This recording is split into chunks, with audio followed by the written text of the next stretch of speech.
सफलता की सीढ़ियां, एक छात्र की कहानी।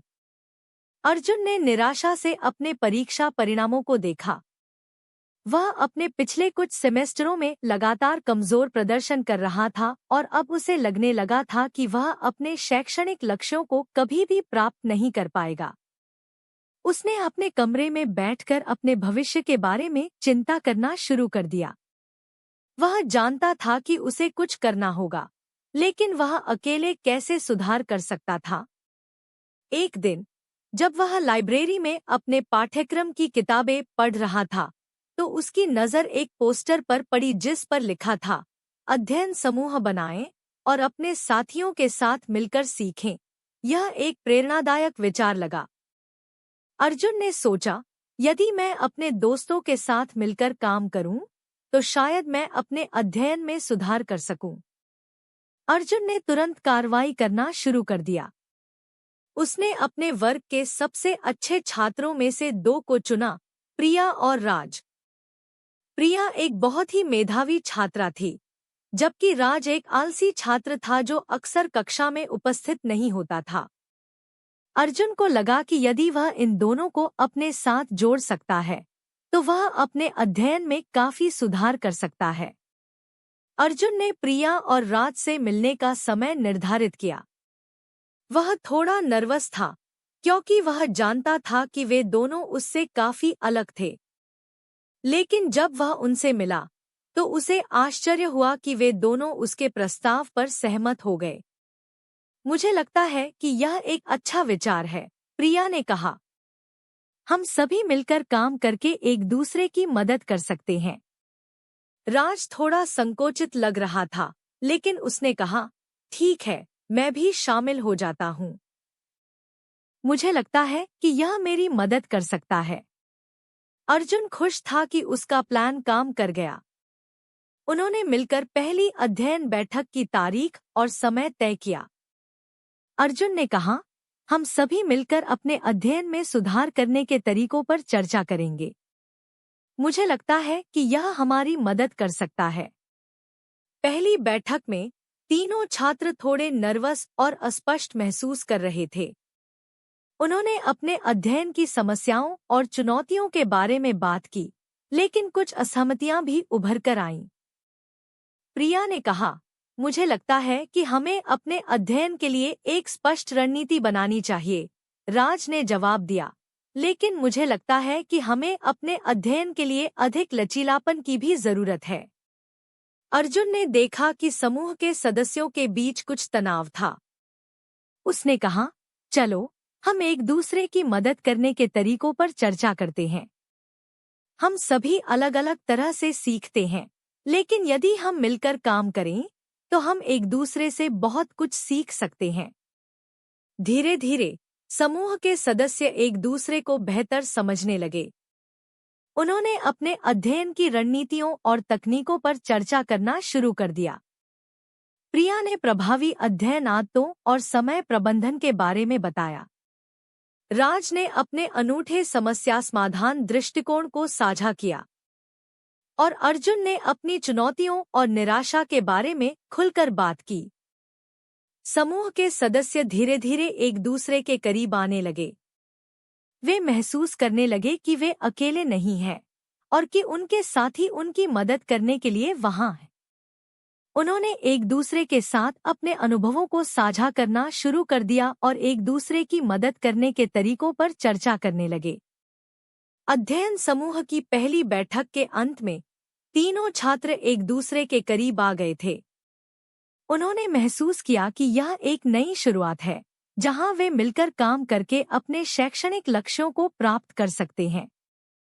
अर्जुन को लगा कि उसने एक अच्छा कदम उठाया है और वह उत्साहित था कि वह अपने दोस्तों के साथ मिलकर काम करेगा। अर्जुन, प्रिया और राज की पहली अध्ययन बैठक के बाद उन्होंने महसूस किया कि उनके पास एक साथ काम करने और अपने शैक्षणिक लक्ष्यों को प्राप्त करने के लिए एक मजबूत आधार है। हालांकि उन्हें अभी भी कई चुनौतियों का सामना करना था। पहली बैठक में उन्होंने प्रभावी अध्ययन रणनीतियों और समय प्रबंधन तकनीकों पर चर्चा की थी। अब उन्हें इन कौशलों को अपने दैनिक जीवन में लागू करना था। अर्जुन को लगा कि उसके पास अभी भी अपने पाठ्यक्रम की मुख्य अवधारणाओं को समझने में कठिनाई है। प्रिया ने उसे आश्वासन दिया कि वह उसकी मदद करेगी और उसे आवश्यक समर्थन प्रदान करेगी। समूह के अगली कुछ बैठकों में उन्होंने महत्वपूर्ण शैक्षणिक अवधारणाओं पर काम करना शुरू किया। उदाहरण के लिए, वे आलोचनात्मक सोच और समस्या समाधान तकनीकों पर चर्चा करते थे। प्रिया ने इन कौशलों को विस्तार से समझाया और उदाहरण दिए कि कैसे उन्हें अपने पाठ्यक्रम में लागू किया जा सकता है। आलोचनात्मक सोच का मतलब है कि आप किसी भी समस्या या सूचना को गहराई से विश्लेषण करें, प्रिया ने समूह को बताया। यह आपको एक विषय या समस्या के बारे में गहरी समझ विकसित करने में मदद करता है। इसके लिए आपको कई दृष्टिकोणों पर विचार करना होगा और तर्क और साक्ष्य का उपयोग करना होगा।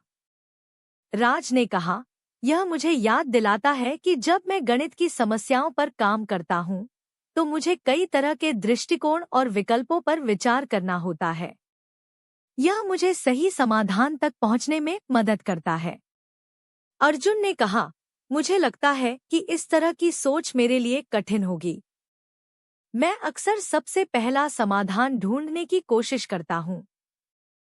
प्रिया ने उत्साह से कहा, कोई बात नहीं, अर्जुन। हम इस पर काम करेंगे। आलोचनात्मक सोच एक कौशल है जिसे आप अभ्यास करके सीख सकते हैं। हम एक साथ मिलकर इस पर काम करेंगे। समूह ने आलोचनात्मक सोच और समस्या समाधान पर कई अभ्यास किए। उन्होंने वास्तविक जीवन की समस्याओं का अध्ययन किया और विभिन्न दृष्टिकोणों से उनका विश्लेषण किया। धीरे धीरे अर्जुन को इन कौशलों को सीखने में मदद मिली और वह अपने पाठ्यक्रम की अवधारणाओं को बेहतर ढंग से समझने लगा। इसके बाद समूह ने स्मरण और याद रखने की रणनीतियों पर काम करना शुरू किया। प्रिया ने विभिन्न तकनीकों का परिचय दिया, जैसे मनोवैज्ञानिक तकनीकें, मानसिक मानचित्रण और मुख्य बिंदुओं का सारांश बनाना।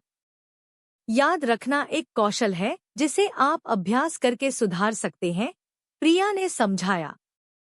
हर व्यक्ति के लिए सबसे अच्छी तकनीक अलग होती है, इसलिए हमें अपने लिए सबसे उपयुक्त तरीके खोजने की कोशिश करनी चाहिए। राज ने कहा, मुझे मानसिक मानचित्रण बहुत पसंद है। यह मुझे अवधारणाओं को एक साथ जोड़ने और उन्हें याद रखने में मदद करता है। अर्जुन ने कहा, मुझे लगता है कि मुख्य बिंदुओं का सारांश बनाना मेरे लिए सबसे अच्छा काम करेगा। यह मुझे पाठ्यक्रम को व्यवस्थित करने और याद रखने में मदद करता है। समूह ने इन तकनीकों पर अभ्यास करना जारी रखा और देखा कि उनकी याद रखने की क्षमता में सुधार हुआ। यह उन्हें अपने पाठ्यक्रम को बेहतर ढंग से समझने और याद रखने में मदद करता था। समूह के सदस्यों के बीच सहयोग और समझ में भी सुधार हुआ। वे एक दूसरे की मदद करने और एक दूसरे के लिए समर्थन प्रदान करने लगे। प्रिया ने अर्जुन और राज को अधिक आत्मविश्वास और स्वतंत्रता दिखाई, जबकि अर्जुन और राज ने प्रिया को अधिक धैर्य और सहानुभूति दिखाई। हालांकि कभी-कभी समूह के सदस्यों के बीच मतभेद भी होते थे। उदाहरण के लिए, वे अक्सर अध्ययन के लिए सबसे अच्छा समय या स्थान पर असहमत होते थे। लेकिन उन्होंने इन चुनौतियों को सकारात्मक ढंग से संबोधित करना सीखा और एक दूसरे के साथ बेहतर ढंग से संवाद करना शुरू किया। एक बार जब वे इन चुनौतियों से निपट गए, तो उन्होंने तनाव प्रबंधन और स्वस्थ अध्ययन जीवन संतुलन बनाए रखने के तरीकों पर काम करना शुरू किया। उन्होंने योग, ध्यान और व्यायाम जैसी गतिविधियों को अपनाया और अपने दैनिक जीवन में शामिल किया। हमारे पास अपने पाठ्यक्रम को समझने और याद रखने के लिए कई रणनीतियां हैं, प्रिया ने कहा। लेकिन यह भी महत्वपूर्ण है कि हम अपने मानसिक और शारीरिक स्वास्थ्य का ख्याल रखें। यह हमारे सीखने और प्रदर्शन को बेहतर बनाने में मदद करेगा। समूह के सदस्य अब एक दूसरे के साथ अधिक आरामदायक महसूस करने लगे। वे अपने अध्ययन के दौरान सहयोग और समर्थन का अनुभव कर रहे थे, जो उन्हें अपने शैक्षणिक लक्ष्यों को प्राप्त करने में मदद कर रहा था। महत्व को भी सीखा। समूह के सदस्यों ने एक दूसरे को गले लगाया और अपने सफल अनुभव का जश्न मनाया। वे जानते थे कि यह केवल शुरुआत है और उनके शैक्षणिक और व्यक्तिगत विकास की यात्रा अभी भी जारी है। व्यक्तिगत और सामूहिक विकास।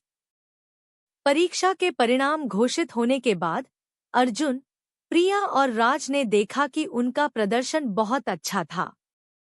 वे सभी अपने लक्ष्यों को प्राप्त करने में सफल रहे थे। मैं इस परीक्षा में अपने प्रदर्शन से बहुत खुश हूँ, अर्जुन ने कहा। मैंने अपने अध्ययन कौशलों में काफी सुधार किया है और अब मुझे अपने विषय पर बहुत अच्छी पकड़ है। प्रिया ने कहा, मुझे लगता है कि मैंने अपने सहयोगी और सहानुभूतिपूर्ण शिक्षण कौशलों में भी सुधार किया है। मैं अब अपने साथियों को बेहतर ढंग से मार्गदर्शन कर सकती हूँ। राज ने कहा, इस अनुभव ने मुझे अपनी क्षमताओं और शक्तियों को पहचानने में मदद की है। मैं अब अपने आप पर और अधिक विश्वास महसूस करता हूँ। समूह के सदस्य एक दूसरे को बधाई देते हुए एक साथ खड़े थे। उन्होंने महसूस किया कि उनका अध्ययन समूह न केवल उनके शैक्षणिक प्रदर्शन में सुधार लाया था, बल्कि उनके व्यक्तिगत विकास में भी योगदान दिया था। हम सब ने बहुत कुछ सीखा और विकसित किया है, अर्जुन ने कहा। मुझे लगता है कि हम अब अपने अगले शैक्षणिक लक्ष्यों पर ध्यान केंद्रित कर सकते हैं। समूह ने मिलकर अपने भविष्य के लिए नए लक्ष्य निर्धारित किए। वे जानते थे कि उनका यह सफर अभी भी जारी है और वे अपने शैक्षणिक और व्यक्तिगत विकास के लिए और कड़ी मेहनत करेंगे।